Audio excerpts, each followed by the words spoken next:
शाम को आते हुए राशन लेते आना और हाँ गोलू के स्कूल में फीस भरनी है, उसके लिए पैसे देते जाओ। बीवी की इस मांग पर जेबें उल्टी करके दिखाने के सिवा बड़े के पास कोई दूसरा उत्तर नहीं था।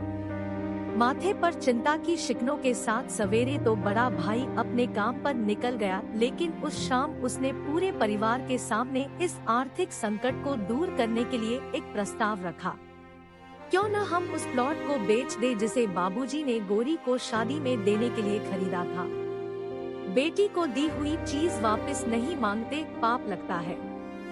गौरी का जन्म होते ही घर खुशियों से भर गया था, तभी तुम्हारे बाप ने ये तय कर लिया था कि ये प्लॉट गौरी का है, जो उसे उसकी शादी में दे दिया जाएगा। माँ ने अपना विरोध जताते हुए कहा, कौन सी बेटी? वो बेटी जो प्रेम विवाह कर घर की इज्जत को खाक में मिला गई और पिताजी की अंतिम यात्रा में भी न शामिल हुई। बड़े ने टॉन्ट मारते हुए कहा, मेरा मुंह मत खुलवा, यहाँ कौन नहीं जानता कि गौरी को उस दिन गली के नाके से ही लौटा दिया गया था और उससे अपने पिता से आखिरी बार मिलने का हक भी छीन लिया गया था। माँ ने बेटी का पक्ष लेते हुए कहा। माँ के इस वार से दोनों बेटे चुप हो गए। ना बड़ा बेटा कुछ बोल पाया, ना छोटे बेटे के मुंह से कोई शब्द फूटा। थोड़ी देर की शांति के बाद छोटा भाई बोला, प्लॉट बेच तो देंगे, पर क्या गौरी कागजात पर दस्तखत करेगी? मुझे नहीं लगता वो हमारा भला सोच भी सकती है।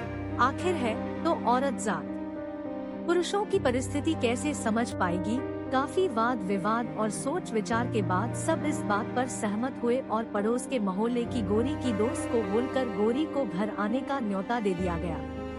अगले दिन सुबह से गली के नाके पर खेल रहे बड़े भाई के लड़के की बुआ आ गई की आवाज सुन घरवाले चौकन्ने हो गए। दोनों भाई मन में द्वेष और नफरत के साथ उसको कैसे घर में आने के लिए कहे, इसी दुविधा में थे। वो कहते हैं, न जरूरत के वक्त गधे को भी बाप बनाना पड़ता है। उसी कहावत के हिसाब से दोनों भाई बहने से बात करने के लिए तैयार हुए। दरवाजे पर जब बेटी और दामाद ने पूरे 7 साल बाद कदम रखा तो माँ की आंखें भर आई और दोनों को बड़े प्यार से घर के अंदर लेकर आई। बेटी और दामाद भी माँ का इतना स्नेह देखकर भाव विभोर हो गए। शाम को साथ में बैठे बेटी दोनों बेटों और दामाद के आगे हिचकिचाते हुए माँ ने ही प्लॉट का मुद्दा उठाया। गौरी को थोड़ा अंदेशा था कि कोई बड़ी बात होगी। गौरी उसी दिन से ये सोच रही थी कि ऐसी क्या बात हो सकती है कि जो खड़ूस भाई उसे बाप का मुंह भी दिखाने के खिलाफ थे, वो अचानक इतने कैसे पिघल गए। लेकिन अब उसको सारी बात समझ में आ गई। गौरी ने तिरछी नजर से पति की तरफ देखा तो वो बोल पड़ा, देखिए माजी, शादी से पहले जो कुछ आपका था वो आप ही का रहेगा। ना उस पर मेरा या गौरी का कोई हक था, ना है, नहीं भविष्य में हम मांगेंगे। इसलिए आप निश्चित होकर उस प्लॉट के साथ जो करना है कीजिए। आप जहां कहेंगे हम वहां साइन कर देंगे। सुबह से अपने जीजा से नजरें चुरा रहे दोनों भाइयों ने अब अपने जीजा को अच्छे से देखा। सुबह प्लॉट के कागजात पर बहन के दस्तखत लेकर काम खत्म किया जाए, यह तय हुआ। सब इस मीटिंग को खत्म कर उठ ही रहे थे कि टीवी पर अनाउंसमेंट हुआ कि आने वाले 21 दिनों तक देश में लॉकडाउन लगाया जा रहा है। गौरी के पति ने फोन पर बात करने के बाद कहा, अब हम क्या करेंगे गौरी? कल की बस भी रद्द हो गई है और 21 दिनों तक कोई बस नहीं है, हम तो फंस गए। इस खबर से दोनों भाई बहुत निराश हो गए, क्योंकि एक तो उनकी आमदनी कम थी और 2 लोगों का और खाने पीने का बोझा बढ़ गया था। लेकिन माँ अंदर ही अंदर खुश थी, क्योंकि इतने बरसों बाद घर वापस लौटी बेटी इसी बहाने कुछ दिन आराम से उसके साथ रह पाएगी। दोनों भाई छूटक सब्जी और फल बेचा करते थे। कुछ दिनों में ही लॉकडाउन के चलते और कोरोना वायरस के चलते लोगों ने उनसे सब्जियां और फल खरीदने बंद कर दिए। पहले से खराब उनकी आर्थिक स्थिति और ज्यादा खराब होने लगी और वह मन ही मन गौरी के कदमों को अशुभ मानने लगे। बहन और जीजा जी से उनकी यह हालत छुपी नहीं थी। गौरी के कहने पर उसके पति ने दोनों भाइयों की सब्जी और फल की रेडियो पर लोहे की रॉड और जालियां फिट कर दी। बाजार जाकर दोनों के लिए केप, हाथों के दस्ताने और थोक के भाव से सब्जी और फल खरीद लाए। दोनों की रेडिया अच्छे से तैयार कर फल और सब्जियां ढक कर दोनों भाइयों को टोपी और दस्ताने देकर जीजा जी ने उनसे कहा, एक बार इस तरह से धंधा करके देखो, शायद आपका मुनाफा बढ़ जाए।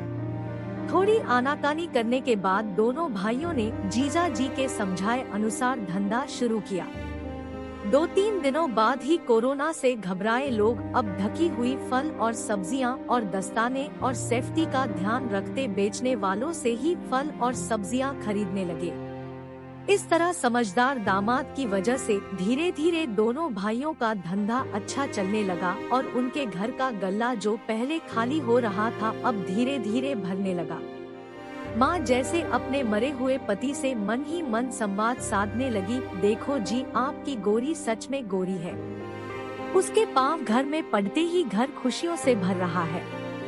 दोनों भाइयों के आंखों में पहले जो गुस्सा था उसकी जगह अब शर्म ने ले ली थी। वह मन ही मन सोचते थे, क्या गलत किया था बहन ने जो हमने उसके साथ इतना बुरा सलूक किया। शादी ही तो की थी और शादी करने से पहले हमें बताया भी तो था। हम ही थे जो उसे स्वीकार नहीं कर पाए। दोनों भाइयों के मन में द्वेष और नफरत धीरे धीरे क्वारंटाइन हो गए।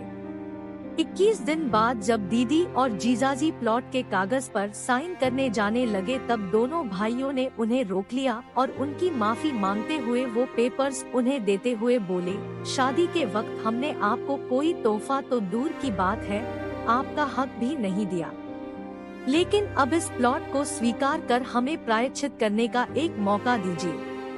सभी के आंखों में खुशी के आंसू आ गए और माँ ऊपर देखकर बोली, देखा आपकी लाड़की ने आज फिर हमारा घर खुशियों से भर दिया। दोस्तों ऐसी कहानी सुनने के लिए हमारे चैनल को लाइक करें, शेयर करें, सब्सक्राइब करें। Thank you so much.